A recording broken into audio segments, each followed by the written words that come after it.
Good day, ladies and gentlemen. Your gun doctor here. We got many weapon changes and new weapons to the Warzone, but what is meta now? How would these loadouts look? What do these weapon changes mean for the respective guns? I'll show you now loadouts for pretty much everything that got changed. AK47 Cold War, close range, long range, mid range, FARA, Krig, the new PPH, the Swiss, why it is good, why it is not good, how you should build it. Get ready for an amazing amount of loadouts. On top of that, current meta right now is an everything goes meta more or less. We can snipe, we can long range AR, shotgun, short range, everything is kind of viable. If you look at our old tier list, obviously the M16 and the AUK are now out of top tier viable, but it more or less goes for all the guns that we have here that they're still working fantastically well. Strongest can compete off meta, and some of the viable guns are even more viable right now, and the don't play guns are still the don't play guns.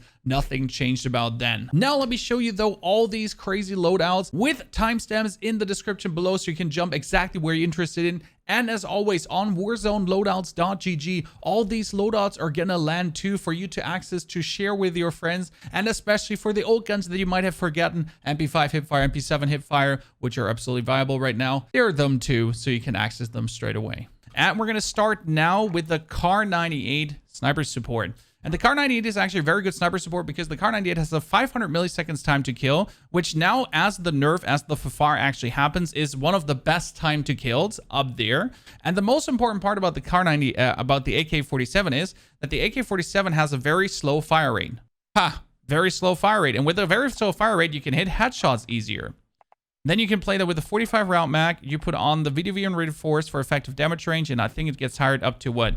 40 meters after the first damage fall off happens, and that's perfect for a sniper support gun because from 40 meters on you're going to be sniping. You put it with a Groove suppressor, VDV and reinforced. I play it with an optic because I can't play it Einsight. If you're a controller, you might be able to play it Einsight, but definitely give me feedback on this if you can play it in Einsight or not, someone. And then we play the new reticle. The central reticle is being used on everything, guys. Close quarter combat scope, long range scope, whatever. Central reticle on everything, straight up. It's too good, no questions asked. And then, on top of that, we play the stock because this gun, if you actually play the skeleton stock, moves really nicely and ice skates really nicely. If you have problems with recoil, though, on this sniper support version, definitely put on the Spasm Speed Grip. But skeleton stock is just so much fire. I play with a Microflex LED. The most important part is to not go over a 1.37 time magnification. So the 1.37 time magnification is the thing, since the more magnification, the more you have to pull your mouse down to control the recoil. So if you play a 1.75 times magnification like this like Solo Scout, that might actually give you a problem with the recoil. Whereas the Microflex is even lower magnification, so it makes it even easier. Interesting, right? And then when we're talking about the new sniper rifle, which has a very killer skin here, Roman skin, you're going to put on the Combat Recon Barrel, you're going to put on the Rep Suppressor, which I don't have right now. I think it's honestly the best to play this with the 3 times. But if you think you need more magnification, I would put on the 4 times with the central reticle because it's absolutely clean. But I would not play with the standard scope. The standard scope gives you enough ADS frames, but putting on a scope gives you roughly 50 milliseconds more ADS time. Then I would play this rep that I don't have, so I'm going to put on the jungle rep right now, the fast mag for quick reloads because it ultra fast quick reloads. And then when it comes down to the last attachment, nope, there's no last attachment actually because we put the suppressor right on. That's the build right now. You would have a fantastic one. Obviously, since I don't have that, I put on the flash hider for the time being. But then with the suppressor, you go for that. It's already insane. Then off to the next one, the PPSh, guys. Very good as a hipfire gun. But the thing is, the base hipfire is so good that you actually don't need to build this full-on hipfire. So you can play this with the Task Force barrel, and the Task Force barrel doesn't hire the recoil that much that it's a problem. If you do, though, feel like that the Task Force barrel is unhandleable for you, go for the Reinforced Heavy. So Task Force is, I can handle this. I can't handle it, Reinforced Heavy. If you do Task Force, Groove Suppressor, you're going to put on the Spasnus PKM stock. Again, Spasnus PKM stock over the last stock because you don't need sprint to fire time. Then you're going to go for the 55 round drum mech. You can also go for the 71 round if you feel like that the 55 round is not enough for you. And since if you hip fire, the 71 round ADS time penalty is not that big. So that's kind of fine there. And then last but not least, I did put on a Bruiser grip or a Spasnus grip. That's again a thing. You feel like you can't control recoil, put on a Spasmus grip. You feel like good with recoil, put on a bruiser grip. And if you actually go for VDV and reinforced barrel, then definitely keep the bruiser grip. Because if you have the reinforced heavy, then you don't definitely need the Spasmus grip. That's completely useless. And therefore, you would have an absolute beamer of a gun that has great hip fire and at the same time, very good ADS speed. With then, I mean, instant ADS speed, not very good, instant ADS speed with good long range beaming. And then we're going for the long range Krig. You've heard it before, long range Krig, actual 3 arms. Again, central reticle and everything. Followed up by Ranger for maximum bullet velocity. This one technically gives you some bullet velocity, also reduces effective damage range, so it's kind of useless. So Ranger is just maximum bullet velocity, giving you like over 1,000 bullet velocity, making it able to just laser beam things. Then you're going to put on the field agent grip and the 45 round drum mag. Can play the 60 round drum mag, but you technically reduce your ADS time. And the good thing about this gun is you can whip it out on 20 meters. And let's go through the attachments again for the long range AK. We're starting again with the actual 3 arms. Then we follow with the Liberator barrel here too for maximum bullet velocity, making it absolutely long range super beamer. Then Groove Suppressor. Here definitely the Spasmus grip is needed on the long range version. So on the short range version, as we talked about it, you might not need the Spasmus grip if you're able to control it. But on the long range version, you definitely need the Spasmus grip. And then you play the 45 round drum mag. Funny story though is now, why would I pair this now with a Jak 12? Because the Jak 12 first and foremost is an insane gun, right? It has super tight pellet spread. It can kill everything with 2 shots. And it's an absolute madness on the battlefield. 5 mm rear grip and stipple grip tape, actually. Perfect. Why would you play the AK-47 over a shotgun? Because very simple. The AK-47 has such an insane ADS speed that you can whip this out on 20 meters. Worst case scenario, you can whip this out on 20 meters. Whereas other ARs are significantly slower. But with the reload time and the ADS speed and the movement that the thing has, you just whoop it out and straight up are able to beam away. Why are we playing here the normal magazine and not the slug mag? Because the slug mag is more for experienced players, with the normal magazine is very forgiving. That's why I'm going for the drum mag here. Keep in mind, chat, you can mix and match everything. So you feel like that you want to play the PPSh rather with the long range AK, then you want to play the Jak 12, or you want to play the Jak 12 with the Krig. You can definitely try that out. All things are interchangeable here. Funny story though, with the AK, we have a third build, guys. So we had the sniper support AK, we had the long range, we also have the short range AK. Yes, and that is that AK that together with a 45 round drum mag, a GRU elastic grab, and the KGB skeletal stock, then the Spasmus speed grip. And here I'm actually not sure if I really want to have the Spasmus speed grip or I want to play the bruiser grip. You can actually play this gun as a SMG. So this whole build here would be an SMG build that you can then use with a 500 milliseconds time to kill, 500 milliseconds time to kill as an SMG. And then you can use the Spasmus grip if you feel like the recoil is too much here. But obviously the bruiser grip is kind of cool because you get some hip fire, but it's more about the movement speed that you actually get. But yeah, the Spasmus grip is for most people probably the better one here. And you can use this as an SMG. Close quarter up and just with the OKI inside, be able to beam people. And then you pair this obviously with the standard RAM 7, where nothing has changed. The RAM 7 is absolutely top tier viable in the current meta. If someone tries to tell you that the RAM 7 is not top tier viable, that person's just a hater and understands nothing about the RAM 7. Oh, and for the people that still don't know this is still the T-pose reticle.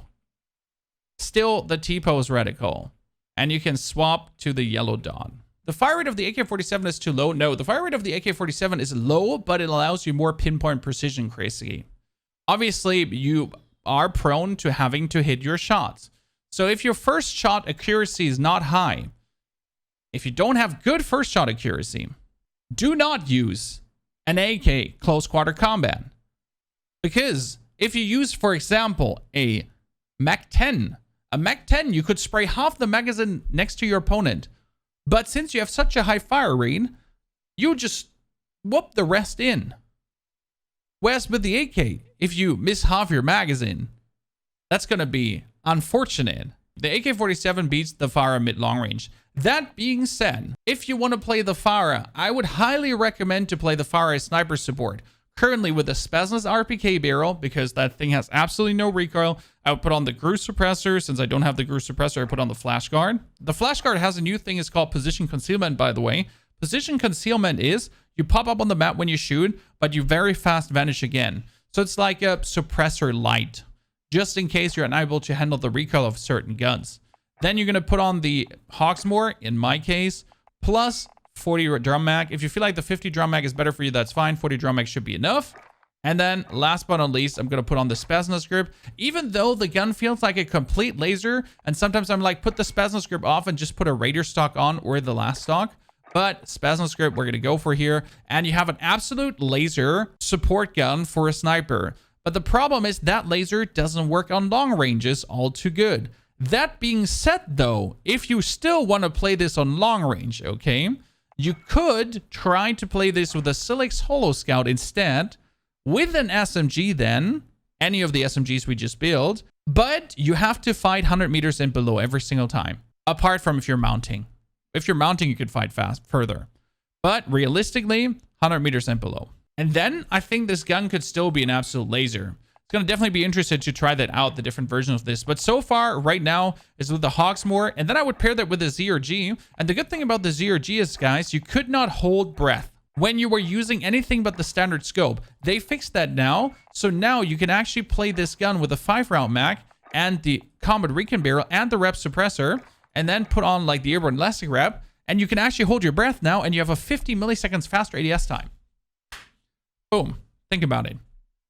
This was already faster than the HDR. This already had an insane bullet velocity. Now it's even faster than the HDR and still has the insane bullet velocity.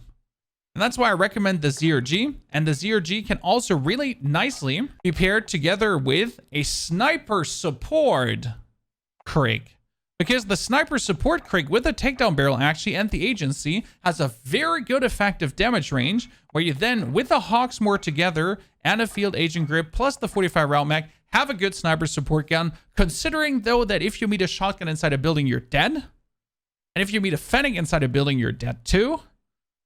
So obviously this works as a sniper support, but it is not as strong as if you would use a FARA, for example. But it's still viable. The Sykov is nuked back to the M19s, yes. If you want to straight up start with Ghost in Season 3 right now, I would go back to the M19s.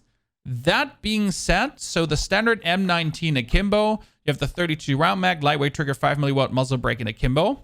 You could also change the muzzle brake for the monolithic suppressor or take that off and go for the extended barrel. However you feel in that regard, I do feel though that the muzzle brake is still the best, clustering the shots in the middle. But the single Sykov is still okay.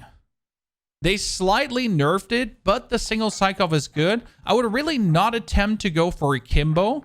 The advantage of the single Sykov now is, if you suck, or if you're on controller, and if you suck at alternating your buttons and clicking the two buttons fast enough, then you can definitely still play the single Sykov. In my opinion, it's obviously being played with a muzzle brake to take control of the recoil. I play it together with the GI mini reflex, and then you can either play with the Elita grip, which works really good, or you play with a carabine stock. That's down to you, what you feel is better. But that is an absolute beamer still. That can beat Meta ARs in close quarter combat. Trigger is not needed because the trigger action does nothing for the barrel. The barrel, as soon as it's on auto, the trigger actions don't do anything for it anymore. They don't add any fire rate, aiming stability, nothing. No 5 milliwatt laser because you're not planning to hip fire this. The gun has a reason why it has a scope on it. It is, as a single gun, having a good range, and you can shoot people on up to 20 meters, and therefore you want to have the sight. Obviously, if you're saying you're completely fine, you don't need a sight. You can put on a 5 milliwatt laser. I will not argue with you about this, Chad. You want to put on the 5 milliwatt laser because you say you don't need the sight because you're an absolute beamer and you can hit every single shot. Do that. I feel with the GI mini reflex, you have way better accuracy. Since the QBZ got movement speed buffed, for me, the only reason to touch this gun, and it still does not have the best time to kill, but it has no recoil, but it hits every single shot. Which means, not the best time to kill, but it at least hits every single shot. What you can do is, you can play the Raider stock. You can add the ultralight barrel. And yes, you could replace the ultralight easily through the last barrel that gives even more strafe speed as soon as you have it unlocked. Together with the agency suppressor, then we're going to put on the bruiser grip for more movement speed, and last but not least, the 45 round drum mag. And like this, you have an absolute ice skating rifle. Technically, you could also build the QBZ on range, but I don't just see where the movement speed buff of the QBZ makes sense playing it on range. Agree or disagree? That is the one selling argument here right now. You have a gun that has an absolute good movement speed now and a decent time to kill with a buff. So on a long range version, it would just, you're going to be mounted, you're going to stand still, you're going to shoot him, you're not going to move anyways. So why not use the movement speed to then build like an SMG #/sniper support QBZ to shoot people left and right? Technically, you can also take the barrel off or play the reinforced heavy as a sniper support. So if you're planning to play this as a sniper support reinforced heavy, or take the barrel off and add a sight if you do feel like you do need a sight for this. And then just be able to completely zoom around and shoot people. It's crazy. I mean, the recoil is absolutely controllable. That's for sure. But all in all, the main selling argument is really using the insane movement speed for close quarter combat and then pairing it together with the new sniper that we talked about or with any AR that you feel like pairing it with. Would you still use the MAC-10 Bullfrog and MP5? If we're looking at the array of guns that are available right now, you might have noticed the time to kill is higher, okay? So the FAR time to kill is higher now. The Grossa time to kill is higher. In general, the time to kill got bumped up a little bit by nerfing the guns. We still have insane low time to kill guns, like the AMAX. But the AMAX has never been really much faster than the FAR and so on. So we're now at a better time to kill. That means MP7 hipfire, MP5 hipfire, Cold War and Modern Warfare. Definitely back in the meta. Bullfrog, better because others are worse. Same with the AK47U. Also better because others are worse. Would I still play the MAC-10 right now? I would still play MAC-10, but not as sniper support. I would only play MAC-10 as close quarter combat, currently. And again, if you're looking for loadouts for all these guns, we got Warzone Loadouts.gg for you, which you might still have crashed, guys. So on this website, there's still, for every single gun, you can find something that you can then play. Which one was your favorite loadout that I just presented you there? Are you going to be playing the AK or are you more for the FARA? Is it going to be long range Krig 6? What is there for you to come? Definitely drop it in the comments below. Maybe you also have yourself an amazing build that you came up with and they would like to share with the community. Definitely drop that in the comments below too. This whole video was kind of recorded live on stream because the chat was actually asking for me to not go offline and record this live on stream. So we essentially did that. I wish you all a fantastic good time. Thank you for subscribing so much and pushing my last videos so insanely up. We're going for over 1 million views this month. So we're looking at, we might actually break the high score once again. 1.4 million is what we're aiming for, and we're on the way to actually break that. Ladies and gentlemen, I wish you a fantastic good day. Thank you for supporting so much. Don't forget the live stream Twitch to be playing of 8 a.m. to 4 p.m. We're going to be playing more off finally Verdansk and not that stupid Rebirth Island, and then try out really all the guns under real conditions too. Thanks for supporting and see you soon in the 80s.